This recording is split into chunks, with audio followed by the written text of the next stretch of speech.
Mr. President, distinguished colleagues, I have the honor to report Senate Bill number 2894, or an act providing for the basic law for the Bangsamoro Autonomous Region, repealing for the purpose Republic Act number 9054, entitled An Act to Strengthen and Expand the Organic Act for the Autonomous Region in Muslim Mindanao, and Republic Act number 6734, entitled An Act Providing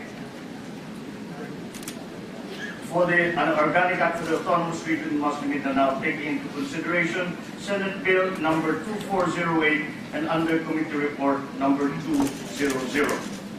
Mr. President, my esteemed colleagues, we stand now at the crossroads of our nation's history, and we are faced with a momentous choice. We can move forward or we can fall back. We can descend into war and death or create peace and prosperous life. I am sure that we all agree that there is only one clear, resounding choice that we can accept: the choice of peace. Peace is the clarion call of our time. Peace is the cry of our people. And so, peace there must be. Peace in Mindanao, peace throughout our land. But peace, Mr. President, cannot be achieved and cannot be sustained if it is not an inclusive, all-embracing peace. Peace cannot only be for the benefit of Muslims or Christians, or only for the MILF, or the MNLF, or the BIFF. Peace cannot distinguish between Filipino and Moro, between Tausug and Maranao, between Lumads and other indigenous peoples. Peace must embrace all faiths and all peoples.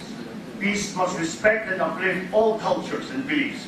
Peace is not and cannot be exclusive. It is inclusive. War and conflict is not an option. It never was, it never will be, and it never should be. After the tragedy of Mama Sapano, the desire for vengeance could seduce even the most peace-minded. And sadly, in our midst, even today, there are those who insist that total war against the MILF and other rebellious movements is the real solution. That is wrong, but it is understandable. Who could not feel rage and anguish after seeing the courageous South 44 mercilessly slaughtered by elements of the MILF and BIFF, some even after they were wounded, disarmed, and helpless, their equipment and even personal effects stripped from them and passed around as trophies or sold in the black market to be used perhaps later against their own comrades. That we have not responded with violent revenge is a blessing that we owe to the widows and families of our fallen South 44, who have displayed courage and a burning desire for peace, every bit the equal of their slain loved ones.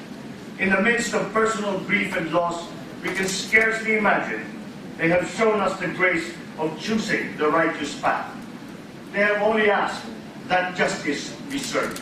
They choose this path despite their families having been torn apart. They choose this path despite their brave loved ones having been abandoned by their leaders, first in a hopeless battle in which they were outnumbered and outgunned, and many times after, when their government failed, nay, rejected every opportunity to honor the fallen South 44 with the decency, respect, and honor befitting those who have given their lives for our country. They have chosen the path of peace, so shall we. Our heroes died for peace, and we honor them because a country without heroes is a country without a soul. This is why the basic law of the Bangsamoro Autonomous Region that we have created with great effort and the help of many people is so important. Our heroes are best honored with deeds, not words, and there can be no greater honor than to finish the task for which they gave their lives, because in honoring our heroes, we honor the Philippines and all its diverse people. We should not and we cannot fail them, Mr. President. I accepted the challenge and made a commitment to correct the many flaws of the original Bangsamoro Basic Law because I believe in peace. I recognize, as our people do, that this law is necessary to achieve that peace. But it can only meet that sacred goal if it is a law that is constitutional, a law that is all-embracing, inclusive of all those who have been tragically affected by the conflict as well as every Filipino, a law that honors our heroes and what they fought and died for. And so we proceeded carefully. With respect for the future, we are all trying to create for our country. We proceeded by being inclusive and inviting the consultation of every affected stakeholder.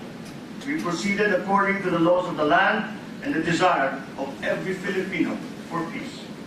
We proceeded in this careful, thoughtful way because, unfortunately, Mr. President, our leadership did not. From the very beginning, the Bangsamoro Basic Law and the comprehensive agreement from which it was derived were not inclusive. From secret meetings in hotel rooms held in faraway places at the sole discretion of the President of the Republic, and disregarded the constitutional authority of this very body in deliberating treaties, to the hasty accession to every demand of the MILF by our negotiating team, to the exclusion of all other stakeholders. The conduct of talks and creation of the Bangsamoro Basic Law in its original version only served to raise fears and suspicions. Many of our people have accused these leaders of selling out and putting the peaceful integrity of our republic at great risk. Some have even gone so far as to characterize the conduct of these leaders as treasonous. Many have openly questioned, as do I, why Malaysia was invited to be the facilitator and moderator in these talks. Malaysia, which stubbornly refuses to recognize our rightful claim to Sabah, Malaysia, which has at least in the recent past given shelter and aid to separatists and terrorists against the Filipino people. Malaysia is not a disinterested party whose only goal is to aid the creation of peace. Malaysia's involvement only raises suspicions about the loyalties of those in the new Bangsamoro region and raises justifiable fears of the balkanization of our land and the irretrievable loss of our rightful territory in Sabah. Obviously, I would not have chosen Malaysia to assist us in this all-important endeavor. I suspect many of you would not have done so either. That, however, cannot be undone now. But what can be undone, and what we have undone, are the unacceptable and harmful conditions and provisions that our President and negotiating team had accepted in their haste to earn accolades for their work. Let me be clear. We strive for peace. We must have peace, and we shall have peace. But we will not have peace at the expense of our sovereignty. We will not have peace by surrendering our land at the behest of the leadership of Malaysia, which, while a respected neighbor and a valuable regional partner in many ways, seeks only to advance its own interest in Mindanao and Sabah at the expense of the people of the Philippines. We cannot have a peace that violates our own supreme law, the Constitution. And we certainly will not have peace if it excludes even one of the many groups which have suffered through the long years of conflict and poverty that it has caused. Our version of the basic law for the Bangsamoro Autonomous Region fulfills the duty that we in this august chamber must fulfill, to protect the national interest of the Republic of the Philippines. It reserves to the national government those powers enshrined in our Constitution, the responsibility for national defense and internal and external security, foreign affairs, monetary policy, and management of the broader financial system, matters of citizenship and immigration, maintenance of the postal service, trade, customs, and tariffs, other than those responsibilities already granted to the region through RA 9054, and including the protection of intellectual property rights. The basic law addresses the first and most important prerequisite to peace, the definitive end to armed conflict, by providing an efficient, verifiable program of disarmament and demobilization, overseen by an independent monitoring body, and providing the needed financial and social assistance to former fighters to become peaceful and productive members of society. It renounces war as an instrument of policy and instead provides the governing structures and dispute resolution mechanisms needed to create a peaceful society managed through means that are morally and practically superior to armed conflict. It maintains the constitutional responsibility of the national government to maintain peace and order by making the Bangsamoro Police Force an integral part of the PNP, while encouraging and supporting the unique culture and social structure of the Muslim community. It clearly defines the rights of non-Muslim citizens of the Bangsamoro Autonomous Region, the traditional sultanates, tribal communities, and other indigenous peoples, and women, children, and otherwise disadvantaged citizens. Furthermore, while the Basic Law recognizes that changes and amendments may be necessary in the future, it preserves the supremacy of the Republic by making those changes subject to the approval of Congress. Another important way the national interest is defended, however, is by fulfilling, to the extent that our Constitution and national sovereignty can allow, the desires of the Bangsamoro people for meaningful autonomy. The people of the Bangsamoro Autonomous Region wish for the right of self-determination over their internal affairs. This law provides that right by establishing the local legislature, by granting authority to form necessary offices and agencies and departments, and most especially by providing the framework by which our Muslim fellow citizens in the Bangsamoro Autonomous Region can adhere to the unique principles of their faith by following Sharia law, managing Hajj and Umrah affairs for citizens from the Bangsamoro Autonomous Region, and establishing a system of Islamic finance, amongst others. These rights and privileges are equitably extended to non-Muslims and tribal people as well, with provisions made for the fair representation of the sultanates and their tribal organizations in the parliamentary and other policy-making bodies. Likewise, inclusiveness of the Bangsamoro Autonomous Region and people within the Greater Republic is guaranteed by provisions for representation in the legislature, in the judiciary, and the administrative bodies of the national government.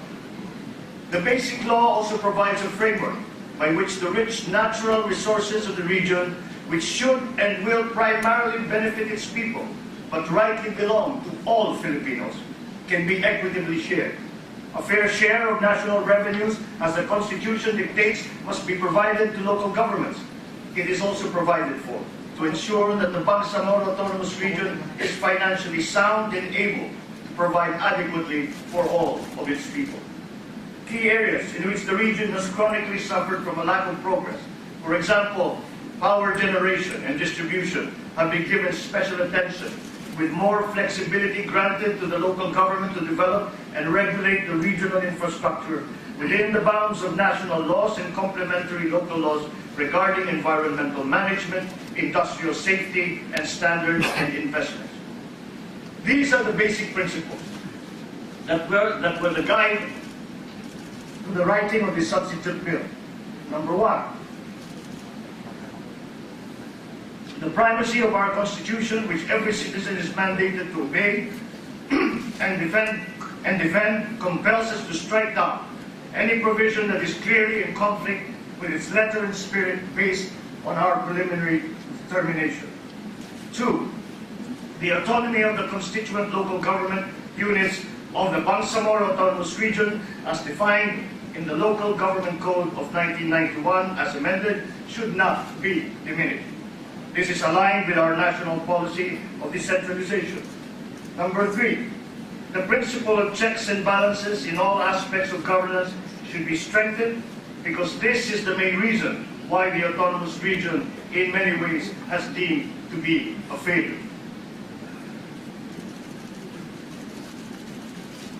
Number four, while we recognize that substantial funds need to be pumped into the Bangsamoro Autonomous Region for rehabilitation and development purposes, we should not overlook the fact that other regions and LGUs are equally in need of the same funding requirements. Hence, we risk an unequal distribution or allocation which could potentially sow the seed of discontent rather than unity amongst our countrymen. Thus, while we enhance the revenue power of the Bangsamoro Autonomous Region, as well as financial grants from the national government, additional funding for development purposes should be better left with Congress through the yearly budgeting process. Number five, the bravery and heroism of our SAP 44 have taught us many lessons. Among them is that peace and order in the autonomous region should remain to be the primary responsibility of the national government through our structured Philippine National Police. The Bangsamoro Number six, the Bangsamoro Autonomous Region is a multi-ethnic and multicultural region. Thus, the basic law must be inclusive by ensuring that all groups are represented in all aspects of governance. Number 7, the history of armed struggle of a number of our Muslim brothers with the latest formation of the Moro Islamic Freedom Fighters, a breakaway group of the Moro Islamic Liberation Front, reveals that the struggle to establish a separate and independent state in that portion of our country remains a concern. It should therefore be clear that the proposed basic law will never be a vehicle for the establishment of an independent state. And number 8, we go back to the fundamental premise that the organic law is about the continuing quest for the elusive peace in Muslim Mindanao. But peace cannot be achieved without an effective normalization process. This representation fully adheres to the view that peace and development are as much primary objectives of the basic law as the enhanced autonomy for Muslim Mindanao that we are now granting to our brothers and sisters in the autonomous region. And in order to elevate these objectives as paramount societal ideas and safeguards their immediate attainment, this committee has found the need to incorporate explicit provisions in the substitute bill, otherwise lacking in the original draft. Adoption by incorporation in the law is to imbue them decisively with the force and character of a legal mandate for the Bangsamoro regional government to accomplish in partnership with the national government. This policy of normalization is hereby emphasized in the substitute bill as both a corollary and integral obligation alongside this grant of enhanced autonomy to the erstwhile ARMM. It shall necessarily embrace the United Nations principles of DDR, or disarmament, demobilization, and reintegration, so as to attune and peg the milestones of the normalization efforts to internationally acceptable standards of peacekeeping and post-conflict recovery, which have been developed by the UN through the years of effective remedial intervention in conflict all around the world. Decommissioning of forces, as we call it in the substitute bill, both of combatants and civilians, shall be an integral component of our normalization policy, and as a crucial first step to disarm, literally and figuratively, a portion of our people so used or so steeped in a culture of arms-bearing, fighting, and killing. This is a time to restore mutual trust and confidence, otherwise lost or besmirched because of unwanted incidents in the past, but which we have all vowed to not allow us to relapse. This is a time, it is a chance to start over again. Hence, this is a time for our brothers and sisters to lay down our arms and replace them with plows, tools of trade, books, computers, and other wholesome and more potent materials of creation and not of destruction, and other building blocks of social development and progress. Mr. President, distinguished colleagues, autonomy is a continuous process. Definition 2. Our definition 2 of autonomy to our local government units under our Local Government Code of 1991 is continually evolving. Our proposed redefinition of autonomy of the autonomous region of Muslim Mindanao will certainly be revisited and again be redefined in the future, not on the strength of armed struggle, but in the pursuit of good governance for our people. We strive for peace, and I believe this improved version of the basic law for the Bangsamoro Autonomous Region provides the conditions by which peace can finally be achieved. It does so not just by delineating national and regional authority and providing effective mechanisms by which the region can be quickly demilitarized, but by focusing with great care on the root causes of the conflict, which has persisted for far too long and has brought nothing but misery and poverty to the people in this rich, underappreciated part of Mindanao. For too long, Mindanao has been somewhat dubiously referred to as the land of promise. Aspirants to national offices recognizing that in order to win elections on a national scale, they must win in Mindanao. They have promised the sun, the moon, and the stars to its people. Sometimes those promises are accompanied by short-term largesse, dolouts of food, minor development projects, medical and social assistance. But these little benefits have never benefited all Mindanaoans equitably, and they do not last. When the votes are counted and the campaign banners come down, the region is forgotten again. Its people left to their despair, which leads to hopeless violence and provides fertile ground for those who seek their own gain at the expense of not just the people of Mindanao, but of the entire Philippines. By creating the conditions for lasting peace and prosperity in the Bangsamoro Autonomous Region, I firmly believe that we are creating the conditions for lasting peace and prosperity for all Filipinos. And it is in that spirit I have introduced the basic law for the Bangsamoro Autonomous Region for your learned deliberation. As the familiar saying goes, a rising tide lifts all boats. Our southern lands are rich in natural resources, rich in agricultural potential, and rich in the cultural and industriousness of its people.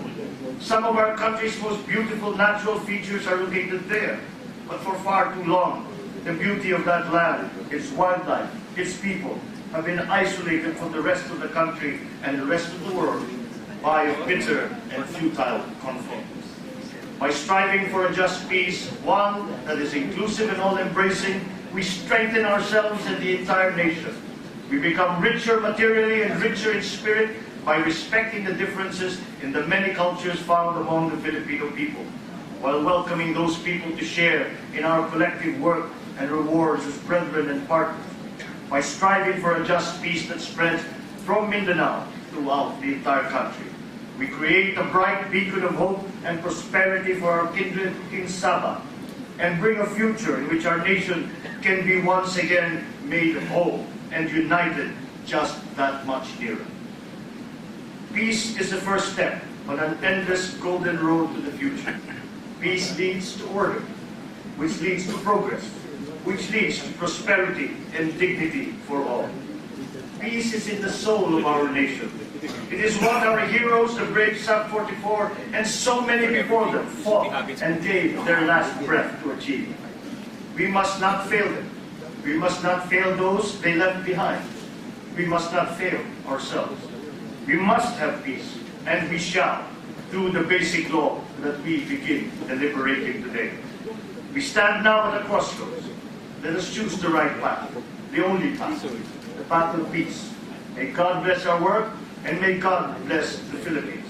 Mr. President, distinguished colleagues, the Committees on Local Government, Peace, Unification and Reconciliation, and Constitutional Amendments and Revision of Codes are presenting to you Senate Bill number 2894 under Committee Report number 200 for the consideration of the Senate. Thank you, Mr. President. Thank you, Senator